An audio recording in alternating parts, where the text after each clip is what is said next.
বাইজির how মাউ করে কান্না করতেছে আর মার কথা মনে পড়ে গেল বাইজির বুস্তামি রহমতুল্লাহ আলাইহি কান্না করে আর বলে মালি আজকে আমার ছোট বলাই বাবা নাই আমার মতো অসহায় আর কেহ নাই আল্লাহ কে আমাকে দেখাশোনা করে বলে মালি বাইজির বড় মনে কষ্ট নিয়ে কান্না করতেছে আর হুজুর ডাকতে বলে এ ভাইজি তুমি কেন কান্না করতেছো ডাকতে বলে উস্তাদজি আমি আমার মাকে দেখতে চাই উস্তাদজি ভাবলেন বাইজিদের মা তো বলে গেছে বাইজিদের মার অনুমতি ছাড়া ছুটি দেওয়া নিষেধ হুজুর ভাবলেন এই মুহূর্তে যদি আমি ছুটি দিয়ে দেই তাইলে তার মার কথাটা অমান্য হবে আমি ছুটি দিতে পারি না হুজুর একটা কৌশল অবলম্বন করলেন আপনাদের বিবেকের কাছে প্রশ্ন একটা 9 বছরের বাচ্চাকে যদি বলেন যে 10 পৃষ্ঠা সবক দিবা পারবে সবাই বলেন পারবে পারবে না 10 পৃষ্ঠা সবক এই ছোট বাচ্চা পারবে না কিন্তু বাইজির বুস্তামি রহমাতুল্লাহ আলাইহি উস্তাদ বাইজিকে বলে বাইজি তোমাকে একটা শর্তে ছুটি দেওয়া হবে তুমি যদি 10 পৃষ্ঠা সবক আমাকে শোনাইতে পারো তাহলে তোমাকে আমি বাড়িতে ছুটি দিব 10 মিনিটের ভিতরে কিতাবের মধ্যে লেখছেন গো মা 10 মিনিটের ভিতরে বাইজির বুস্তামি রহমাতুল্লাহ আলাইহি ছোট বাচ্চা 6 বছর বয়স 10 মিনিটের ভিতরে 10 পৃষ্ঠা কোরআন শরীফ মুখস্থ করে ফেলেছে বলেন সুবহানাল্লাহ আরো জোরে বলেন না সুবহানাল্লাহ আমার ভাইয়ের চরিত্র ফুলের মতো পবিত্র নামাজ পড়ে না একক ওই সময় গলা ফাটা লাগবে না ঠিক কিনা বলেন আর এখন সুবহানাল্লাহর আওয়াজ নেই আবার আমাদের সমাজে কিছু এমন দেখবেন নামাজ পড়ে না স্লোগান দেয় পানির ভিতরে মোমবাতি বাংলাদেশে লিবে না আঙ্গ বাবা পায়ে ধরলে নামাজ রোজা লাগে না বাংলার যুবকেরা কয় এই বন্দামি বাংলাদেশে চলবে না আওয়াজ দিয়ে বলেন ঠিক কিনা নামাজের শিক্ষা মাদ্রাসায় দেওয়া হয় আদবের শিক্ষা মাদ্রাসায় দেওয়া হয় কোরআনের শিক্ষা মাদ্রাসায় দেওয়া হয় আমি যেই জিনিসটা আপনাদের মাঝে বুঝাইতে চাচ্ছি এখানে দীর্ঘায়িত আলোচনা করবেন তাদের মূল্যবান সময়টা আমি নষ্ট করে দিচ্ছি এই কথা না বুঝাইলেই নয় 1 মিনিট আপনাদেরকে বিরক্ত বোধ করতেছি মা আপনাদেরকে লক্ষ্য করে কথাটা আমার ভোলা 10 মিনিটের ভিতরে 10 পৃষ্ঠা কোরআন শরীফ মুখস্থ করা এটা কি স্বাভাবিক কথা বলেন স্বাভাবিক কথা এখন হুজুর রেখা হুজুর আপনি যে আমাকে বলছেন 10 পৃষ্ঠা পড়া মুখস্থ শোনানোর জন্য ওস্তাদজি আমি 10 পৃষ্ঠা পড়া মুখস্থ করে ফেলেছি বলেন সুবহানাল্লাহ হুজুর অবাক কাণ্ড হয়ে কয় 6 বছরের বাচ্চা আমি মনে করছিলাম তার মার কথাটা রাখতে দেয়া সে মুখস্থ করতে পারবে না তার ছুটিও দিব না একটা কৌশল অবলম্বন করেছিলাম এখন 10 পৃষ্ঠা পড়ার কথা বলছি 10 পৃষ্ঠা মুখস্থ করে ফেলেছে আমি উস্তাদ থেকে শিখবে এই 10 পৃষ্ঠা শোনানোর পরে যদি আমি ছুটি না দেই তাহলে আমি উস্তাদ মিথ্যাবাদী হয়ে যাব ঠিক কিনা হুজুর চিন্তিত হয়ে একটা বাবা যাও তোমার কথাটা রাখলাম আর আমার দিল বলে তুমি একদিন আল্লাহর ওলি হবে বলেন সুবহানাল্লাহ যেই ফুল ফুটে শুধু বলেই কিছু আলামত পাওয়া যায় দোয়া দেখলে অবশ্যই বোঝা যায় এখানে আগুন আছে আগুন না থাকলে এই জায়গায় দোয়া উঠতো না আওয়াজ দিয়ে বলে ঠিক কিনা একটা ওস্তাদ বুঝতে পারে যে কোন ছাত্রটার মেধা কতটুকু তার ছেলের দিকে তাকাইলে তারা বুঝতে পারে ও মা এই জন্য আপনাদের দায়িত্ব আছে গো মা আপনাদের দায়িত্ব কি ভাইজিদের মা কতটা কষ্ট ত্যাগ স্বীকার করে আল্লাহর ওলি বানাইছে এই কথাটা বুঝানো আমার উদ্দেশ্য হুজুর বললেন বাবা তুমি তো এই মুহূর্তে বাড়িতে যাইতেই চাও বলে ওস্তাদ যে হ্যাঁ আমি বাড়িতে যাইতে চাই বলে যদি তুমি বাড়িতে যাইতে চাও যাও আমার পক্ষ থেকে আর তোমার আদেশ বাধা নাই তুমি বাইজিদ বাড়িতে যাও কিতাবের মধ্যে লেখে এই ছেলেটা বাড়িতে যাইতে যাইতে সন্ধ্যা ঘনিয়ে আসছে মাগরিবের সময় দরজায় করাঘাত করছে বলেন একটা সন্তান যদি মাকে দেয় মা বলে ডাক দেয় মা চিনবে কি চিনবে না হ্যাঁ জোরে বলেন চিনবে কি চিনবে না বাইজিদ ঘরের দরজায় বলেন আম্মা জান ঘরের দরজাটা খুলে দেন গো আম্মা জান ঘর থেকে আওয়াজ আসলো কে গো তুমি ঘরের দরজায় করাঘাত করতেছো বলে আম্মা জান আপনি কি আমাকে চিনেন না নাকি আপনার কলিজার টুকরা সন্তান বাইজিদের মা ডাক দিয়া বলে আমার বাইজিদ কখনো ঘরের দরজার সামনে আসতে পারে না আমার বাইজিদ আসবে যেই দিন হাফেজ কোরআন হবে আমার বাইজিদ বাড়িতে আসবে যেই দিন আলেম হবে আমার বাইজিদ ঘরে আসবে যেই দিন আমার ছেলেটা মুফতি সাহেব হবে আওয়াজ দিয়া বলেন আল্লাহু আকবার কিতাবের মধ্যে লেখেন বাইজিদ প্রথমবার যখন ডাক দেয় মা প্রথমবার বাবারে চিনে ফেলে, মা চিনার পরও মা কষ্টটাকে বুকে ধারণ করে বলে এই মুহূর্তে যদি আমি চিনা দেই তাহলে আমার সন্তানের ভবিষ্যৎটা নষ্ট হয়ে যাবে। আমি মা হইয়া আমার সন্তানের ভবিষ্যৎ আমি নষ্ট করতে পারি না। ভাইজিৎ বারংবার ডাকে, মা ঘরের দরজা কি খুলবেন না? বলে না না, আমার ভাইজিৎ এখানে আসতে পারে না। আমার ভাইজিৎ হাফেজ হয়ে আসবে, আমার ভাইজিৎ আলেম হয়ে আসবে, আমার ভাইজিৎ মুফতি সাহেব হয়ে আসবে। এই কথা শুনে ভাইজিৎ বোস্তামি রহমাতুল্লাহি আলাইহি ঘরের দরজা বন্ধ পাইয়া আবার মাদ্রাসার দিকে রওনা হয়ে যায়। সুবহানাল্লাহ বলেন। কেমন বেতারে বাবা, এ মা আপনি যদি এই কষ্টটা করেন গো মা, যেই দিন আপনার ছেলেটা হাফেজ কোরআন হবে, যেই দিন আপনার সন্তানটা আলেম হবে, আপনার সব কষ্ট দূর হয়ে যাবে। আওয়াজ দিয়ে বলেন ঠিক কি না?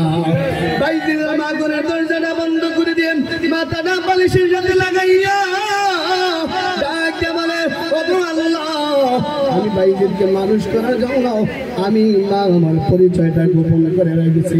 মা কান্না করতে করতে বালির গুলো ভিজাইয়া ফেলছে। মা এমন ভাবে কানলেন বালির গুলার মধ্যে পানি ছন্ন হয়ে গেল, বালিশটা ভিজে গেল। আর বলে, অপরাধ দিকের আলাম, আমার সন্তানটাকে মানুষ করতে যাইয়া আমি মা গর্ভধার মা 10 মাস 10 দিন রেখেছিল। আমার তো মায়া কম নাই, আমার মতো মায়া তো আর কেউ হতে পারে না গো। আমার সন্তানটাকে মানুষ করার জন্য আমি মার পরিচয়টা গোপন করে রেখে দিয়েছি। কান্না করতেছে আর আল্লাহকে বলতেছে, আল্লাহ দুনিয়ার সব দরজা বন্ধ হতে পারে, তোমার দরজা 24 ঘন্টা খোলা থাকে। আওয়াজ দিয়ে বলেন ঠিক কিনা? ভাইজিৎ বোস্তামি রহমাতুল্লাহি আলাইহি মাদ্রাসার মাঠে যখন চলে যায় রে বাবা, সবচেয়ে হৃদয় বিদারক ঘটনা, ওস্তাদজি রাত্রে 3টা বাজে। এই জামাল হুসাইন মাদ্রাসার বিরোধিতা লোক কিন্তু কম নাই। আওয়াজ দিয়ে বলেন ঠিক কিনা? ভালো কাজে কিন্তু বিরোধিতা করলো কম নাই। এ বাবা, ভালো কাজের বিরোধিতা কেন তাকে জানেননি? 24 পারা 19 নম্বর পৃষ্ঠা সূরা হামিল সিজদার 30 নম্বর আয়াতে কারিমার মধ্যে আল্লাহ বলেন, যারা বাধা দিবে তারা ধ্বংস হয়ে যাবে, নবীর ঘর একদিন ফুলের বাগানে পরিণত হয়ে যাবে। বলেন সুবহানাল্লাহ। বাবা পায়ে ধরি গো বাবা, মাদ্রাসার সাথে বেয়াদবি করবেন না। মাদ্রাসার সাথে বেয়াদবি করলে দুনিয়া ধ্বংস, পরকাল ধ্বংস। আওয়াজ দিয়ে বলেন ঠিক কিনা? ভাইজিৎ বোস্তামি রহমাতুল্লাহি আলাইহি গভীর রাত্রে মাদ্রাসার মাঠে যখন দাঁড়িয়ে কান্না করতেছে, 6 বছরের শিশু ওস্তাদজি আসছে তাহাজ্জুদের নামাজ পড়ার জন্য। দেখে শুধু একটা বাচ্চা মাঠের মধ্যে কান্না করতেছে। যে ওস্তাদজি মাগরিবের পূর্ব মুহূর্তে ছুটি দিছিল, ওই ওস্তাদজি দেখে এই ছাত্রটা কান্না করতেছে। বলেন হুজুরের মায়া কম না বেশি? জোরে বলেন কম না বেশি? আমি আমার কথা বলি, আমার একটা বদ অভ্যাস, মোহাল্লা থেকে অভিযোগ আমার জন্য একটা কারণে আসে, হুজুর মারে না। আমি মাইরা কোনোদিন সহ্য করতে পারি না, পরে এই ছেলেটার জন্য আমার অজান্তে চোখ দিয়া পানি আসে রে বাবা। একটা ওস্তাদ এমনি মারতে চায় না, এই ছাত্রটার ভবিষ্যৎ ভালো হওয়ার জন্য রাগান্বিত হয়ে মাঝে মাঝে মারে। আওয়াজ দিয়া বলেন ঠিক কিনা? এই জোরে বলেন ঠিক কিনা? ভাইজিদের মা কান্না করতেছে, আর ওই দিক দিয়া ভাইজিদের ওস্তাদ ভাইজিদকে ডাক দিয়ে বলে, বাবা গভীর রাত্রে তুমি মাঠের মধ্যে কেন? ডাক দিয়ে বলে, ওস্তাদজি প্রথম রাত্রিতে আপনি আমাকে ছুটি দিয়েছিলেন, আমার নাম হলো ভাইজিদ। বলে 10 পৃষ্ঠা যে পড়া শোনাইছো ওই ভাইজিদ নাকি? বলে হ্যাঁ আমি বললাম ওই ভাইজিদ। বলেন সুবহানাল্লাহ। ডাক দিয়ে বলে, তুমি না বাড়িতে গেছলা, তুমি কেন এই সময়ের ভিতরে মাদ্রাসায়? ডাক দিয়ে বলে, ওস্তাদজি আমি আমার আম্মুকে ডাক দিয়েছিলাম, আম্মা জান দরজা খুলে দেন না। আমার আম্মা জান আমার জন্য করে দরজা খুলে দেয় নাই। ভাইজিদের ওস্তাদ বুঝতে পারলো এটা দুনিয়ার কোনো মহিলা না, এই মহিলাটা নিঃসন্দেহে আল্লাহর ওলি। বলেন সুবহানাল্লাহ। ভাইজিদ বোস্তামি রহমাতুল্লাহি আলাইহি এর ওস্তাদ ডাক দিয়ে বলে, হে ভাইজিদ কাল বিলম্ব না করে ওযু করো, ওযু বানাও রে ভাইজিদ, আমার সাথে তুমি নামাজের মুসল্লায় দাঁড়ায়া যাও। ভাইজিদ বোস্তামি রহমাতুল্লাহি আলাইহি ওস্তাদ নিজের জানাজার নামাজের মুসল্লায় দাঁড়ায় দাঁড়ায় গেলেন এবং বাইজিদকে অন্য পাশে দাঁড়া করাইলেন। এদিক দিয়ে নামাজ শেষ করে আল্লাহকে বলে, আল্লাহ, মানুষ বানানোর জন্য কলিজার টুকরা সন্তানকে যেই মায় বিদায় করে দিতে পারে, এই সন্তানটাকে তুমি কেমনে ওলি না বানাইতে পারো? বলেন সুবহানাল্লাহ। এদিক দিয়ে উস্তাদ কান্দে, আল্লাহ বাইজিদকে ওলি বানায়া দাও। ওই দিক দিয়ে মা কান্দে, আল্লাহ আমার ছেলেকে বড় আলেম বানিয়ে দাও। কিতাবের মধ্যে লেখে ওই দিন ওই বাইজিদের নামটা ওলির খাতার ভিতরে আমার আল্লাহ লিখে দেয়। বলেন সুবহানাল্লাহ। সর্বশেষ কথা হলো, এই দীর্ঘায়িত ঘটনা এটাই আমরা 1 ঘন্টা 2 ঘন্টা আলোচনা করলাম বলে বাবা, বুঝছেন না?